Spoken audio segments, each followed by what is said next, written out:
انتظار میں شادیوں کو اتنا لیٹ کر دیتے ہیں کہ کئی سارے گناہوں کا ارتکاب ہو جاتا ہے۔ جب بھی استطاعت ہو اس کی جلدی ہونی چاہیے۔ اور میرا آقا فرمایا اِلَّمْ يَسْتَطِعْ، اگر شادی کی طاقت نہیں ہے، حضور نے فرمایا روحانی علاج، علیہ بالصوم، وہ نفلی روزے رکھے۔ سبحان اللہ۔ ایک ہے رمضان کے روزے، وہ تو فرض ہیں، لیکن میرے آقا نے فرمایا نوجوانوں اگر تمہارے اندر شادی کی بھی طاقت نہیں ہے لیکن اپنے آپ کو رب کے قریب کرنا چاہتے ہو، گناہوں سے بچنا چاہتے ہو، میرے آقا نے فرمایا علیہ بالصوم، نفلی روزے رکھو، فَإِنَّهُ لَهُ وِجَاء، وجا کہتے ہیں ڈھال کو، ڈھال کہتے ہیں کہ چمڑے یا لوہے کا ایسا ہتھیار جو ان وقتوں میں استعمال ہوتا جنگوں میں، جب تیر آئی یا تلوار والا تو اس کے آگے ڈھال کر دی جاتی تھی۔ حضور نے فرمایا فَإِنَّهُ لَهُ وِجَاء، روزہ رکھنا بندے کے لیے ڈھال بن جاتا ہے۔ تو اس لیے شادی آقا صلی اللہ علیہ وسلم کی سنت مبارکہ ہے، اور دین اسلام ایک نقشہ کھینچتا ہے کہ ایسا معاشرہ ہو جن کی نیتیں بھی صاف ہوں، سبحان جن کی زبانیں بھی اعلیٰ ہوں، سبحان آنکھوں میں شرم و حیا ہو، رشتوں کا تقدس ہو، کیونکہ اللہ پاک نے مرد عورت دو، اللہ پاک نے جنس تخلیق فرمائی، مرد عورت، اور لیکن عورت کو 4 روپ دیے، ماں کے روپ میں، بہن کے روپ میں، بیوی کے روپ میں، بیٹی کے روپ میں۔ یہ 4 رشتے ہیں، 5واں کوئی وجود نہیں ہے۔ اللہ۔ 5ویں رشتے کا دین اسلام میں کوئی وجود نہیں ہے، اور یہ عورت ذات کے جو 4 رشتے ہیں، حدیث پاک اٹھا کر دیکھیں، دین اسلام ان 4 کو اتنا مقام دیتا ہے کہ ویسٹ ورلڈ، مغربی دنیا جتنا بھی زور لگا لے اور لوگوں کی آنکھوں میں مٹی دھول لے کہ ہم عورت کو آزادی دیتے ہیں، عورت کے حقوق کا اعلان کرتے ہیں، حقوق نسواں، جس میں حقیقت میں دھوکہ ہے، تمہاری ساری کوششیں ایک طرف، مدینے والے نے 14 صدیاں پہلے عورتوں کو حقوق عطا فرمایا۔ اللہ، سبحان اللہ، سبحان اللہ۔ ماں کے بارے میں فرمایا ماں کے قدموں تلے جنت۔ اللہ، سبحان مغربی دنیا کہتی ماں بوڑھی ہو جائے تو اس کو حکومت کے حوالے کر دو۔ اللہ۔ انہوں نے ادھر پورے ہاؤس بنائے ہوئے ہیں کہ وہاں پر جا کر بوڑھے باپ اور بوڑھی ماں جمع کرا دو۔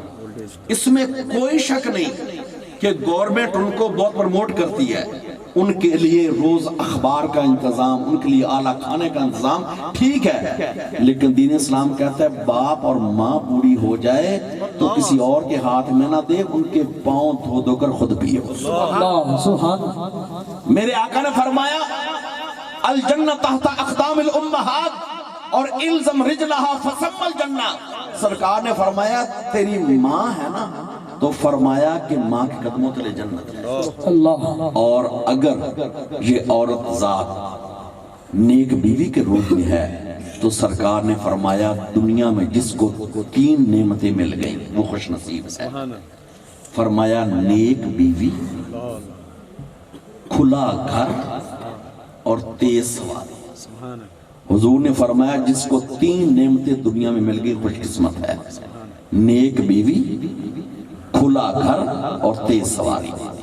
اور اگر یہ عورت ذات بہن کے روپ میں ہے تو ہم دیکھتے بھی ہیں، اور اسی طرح آقا صلی اللہ علیہ وسلم کی ارشادات بھی گواہی دیتے ہیں کہ بھائیوں کے لیے بہترین غمخوار ہے۔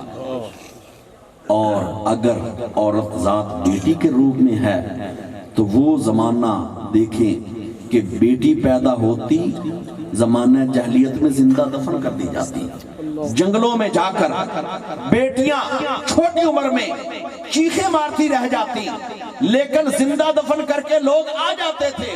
میرے آقا نبی رحمت للعالمین تشریف لائے، کائنات کے ذرے ذرے نے جہاں خوشی کا اظہار کیا وہاں پر آنے والے بیٹیوں نے بھی خوشی کا اظہار کیا۔ سبحان اللہ۔ کہ آقا صلی اللہ علیہ وسلم نے اپنی 2 انگلیاں اٹھائیں، فرمایا من آل جاریتین حتی تبلغا جاء یوم القیامت انا وہوا ہاکذا میرے آقا علیہ السلام نے 2 انگلیاں اٹھا کر فرمایا جس نے 2 بیٹیوں کی پرورش کر لی اور پھر ان کے حق تک ان کو پہنچا دیا، سرکار نے فرمایا قیامت والے دن میرا وہ امتی اور میں ایسے آئیں گے جیسے 2 انگلیاں ملی ہوئی ہیں۔ سبحان اللہ، سبحان اللہ۔ راوی حدیث کہتے ہیں پہلے سرکار نے انگلیاں ایسے کی، من آلا جاریتین حتی تبلغا جاء یوم القیامت انا بہوا ہاکذا، میں اور وہ ایسے ہوں گے۔ جب سرکار نے یہ الفاظ بولے تو حضور نے انگلیاں ایسے ملا دی، اور میں جس نے 2 بیٹیوں کی پرورش کر لی پھر ان کا حق ان کو عطا کر دیا، دے دیا، تو قیامت والے دن میرا وہ امتی اور میں ایسے آئیں گے جیسے 2 انگلیاں ملی ہوئی ہیں۔ تو دین اسلام اسی کا تقاضا کرتا ہے کہ عورت ذات ماں کے روپ میں ہو پھر بھی احترام ہے، بہن کے روپ میں ہو اس کا بھی احترام اور حقوق ہیں، اور اسی طرح نیک صالح بیوی ہو تو ایسے کہ اس کے بھی حقوق ہیں، اور بیٹی کے روپ میں ہو تو اس کو پر بھی شفقت ہے۔ تو اللہ پاک کی بارگاہ میں دعا ہے کہ اللہ پاک احباب کا انتظام انظام اپنی بارگاہ میں مقبول فرمائے، اور انشاءاللہ اگلی شادی کی ساری تقریبات میں برکتیں اور خیریں عطا فرمائے۔ وآخر دعوانا الحمدللہ۔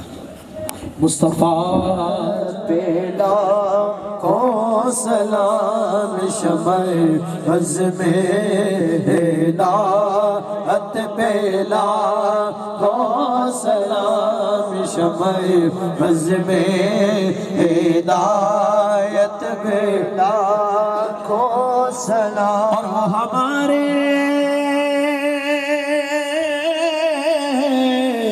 نبی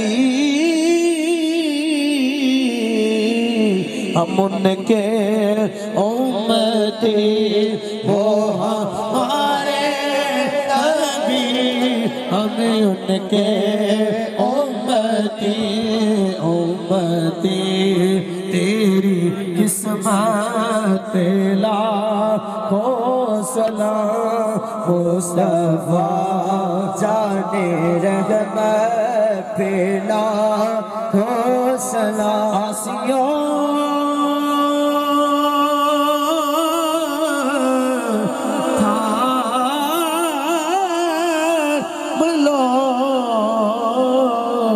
دامنے مصطفیٰ آسیوں تھامے لو، دامنے مصطفیٰ پھر پڑھو رب کی رحمت پیلا کو سلام۔ اے خدا کے لاڈلے پیارے رسول، اور یہ سلام عاجزانہ ہو قبول۔